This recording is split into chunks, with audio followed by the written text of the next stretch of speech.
banda chilena. Nunca más, ¿no? Nunca más. No, ¿verdad? No, porque él se fue de solista después. Ah, ¿se fue de solista? Estuvo de solista, sí. ¿Cómo es el nombre? ¿Roja? Beto Cueva. Beto ¿por qué Cueva. Roja? No, está, pero por ahí era. Beto Roja Cueva. y Cueva son chilenos. Sí, más Cueva que Roja, ¿no? Porque Sí, en Chile está es lleno de cierto. Cueva. Bueno, nos vamos a ir ahora, vamos a hacer contacto en Estados Unidos. Se vienen las elecciones, presidenciales ahora en noviembre y continúan lamentablemente los hechos de brutalidad policial. Vamos a hacer nuevamente contacto con la socióloga, antropóloga y docente de The City University of New York, Anaí Viladrich. Bienvenida, Anaí, es un gusto que estés aquí nuevamente Un placer, con nosotros. Gracias por acompañarnos. Encantada de estar nuevamente con ustedes. Bueno, lo decía Cuca, ¿no? 3 de noviembre va a ser, siempre ha sido desde 1845, es el segundo o el primer martes de cada mes de noviembre. ¿El segundo? Es el primero. El primero, porque es 3. El 3, perdón, ahí está.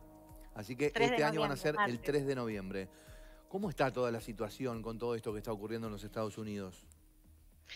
Es difícil. Anticipaba tu pregunta y en preparación decía, ¿cómo resumo una realidad, primero que es versátil? Ustedes estarán al tanto que en estos días, hoy tendremos el tercer día de la Convención Republicana y estamos todos un poco pendientes porque, por un lado, esta convención presenta una realidad paralela a lo que sucede. No sé si pudieron escuchar anoche.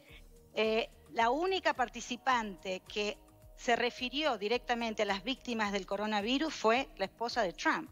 La única participante que planteó y se refirió a las muertes y el dolor que eso provoca. El resto es como que aquí el COVID no existiera. Les recuerdo, nosotros en Estados Unidos somos el país que en términos de muertes y de infecciones ocupamos la cuarta parte de la población mundial en cuanto a infecciones y muertes. Y somos solamente el 4% de la población mundial.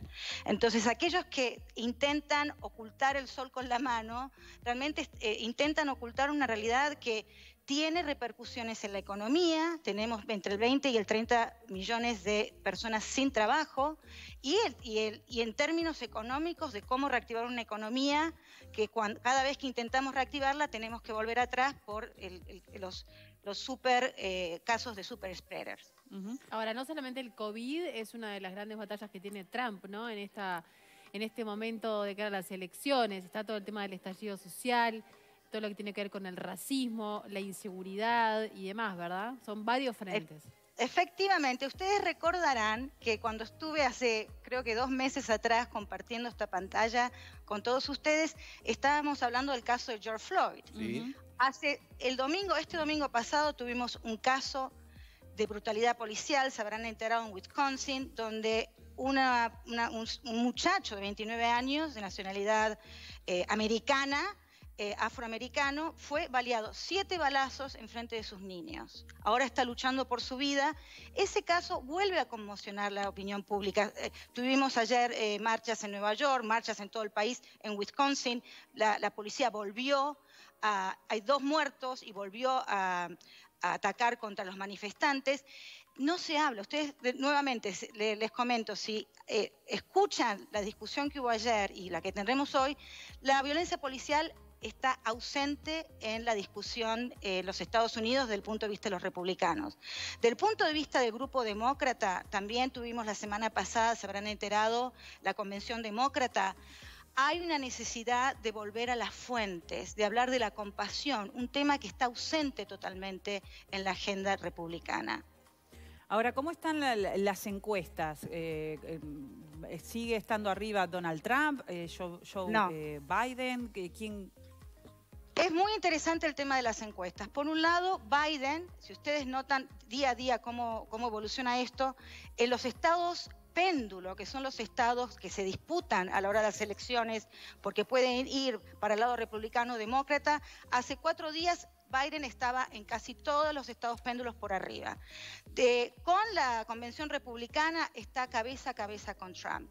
Creo que esto también se va a definir en los últimos 30 días, estamos ahora a 68 días de las elecciones. ¿Qué va a pasar durante el debate que tendremos el 29 de septiembre? ¿Qué va a pasar en el debate en octubre? Esto se va a ir decidiendo en función de, por un lado, cómo la convención republicana salga de todo de esta nueva realidad alternativa que ellos están presentando y cómo responda Biden a estos nuevos ataques y embates del presidente Trump. Anaí, el tema de la inmigración y cómo se pare cada uno en eso, ¿te parece que es fundamental? Yo creo que les comentaba y lo he comentado en varios medios. Espero que toda la población afroamericana y latina que puede votar salga a las calles a votar. Les doy un último dato de la política regresiva de este gobierno. Trump, para que entiendan, cuando nosotros hablamos de realidad paralela, Trump habla por un lado, y lo habrán visto ayer, de recibir a los ciudadanos inmigrantes. Acaba de sacar un decreto en el cual no autoriza la renovación del DACA program. El programa DACA es un programa que creó Obama en 2012 para, de alguna manera, dar un pasaje a la ciudadanía a aquellos jóvenes que llegaron a los Estados Unidos siendo niños y que son americanos, simplemente vinieron de muy chicos con los padres o acompañados por otros mayores y toda su educación la han hecho en Estados Unidos. Trump acaba, contra la Corte Suprema, acaba de decidir de no permitir nuevas aplicaciones, o sea, chicos que quieren adscribirse a este programa, y ahora la extensión se hace solamente a 1 año.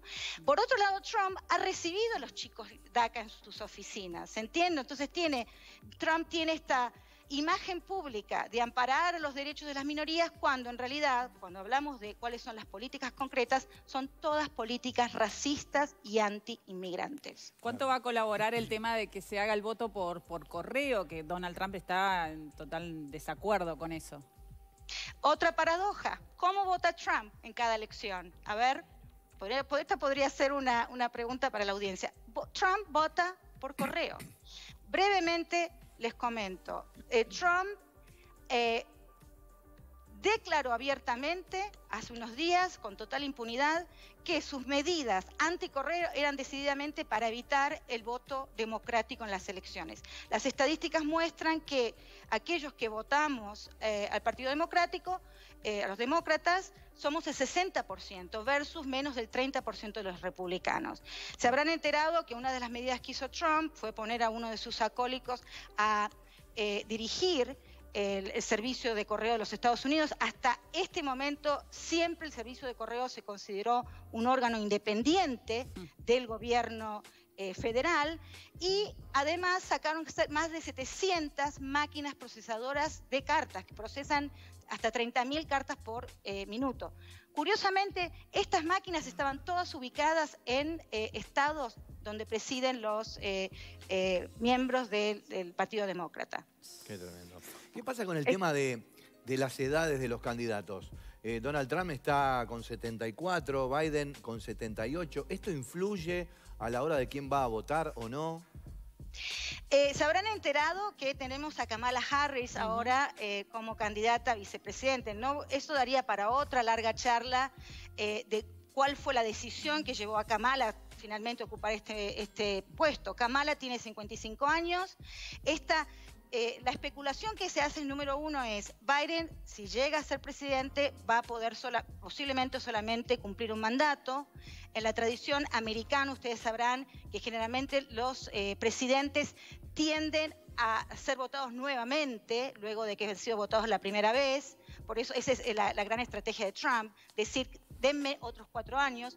Entonces, en lo que se habla puertas adentro es que la decisión de Biden de elegir a Kamala como vicepresidente es, de alguna manera, augurar la entrada estratégicamente de una mujer, acuérdense, de los Estados Unidos, de las pocas naciones desarrolladas que no ha tenido hasta ahora una presidenta mujer. Número 2, una mujer que se autocaracteriza como afroamericana, o sea, afroamericana, pero además descendientes de hindúes y afrocaribeños, porque su papá vino de Jamaica.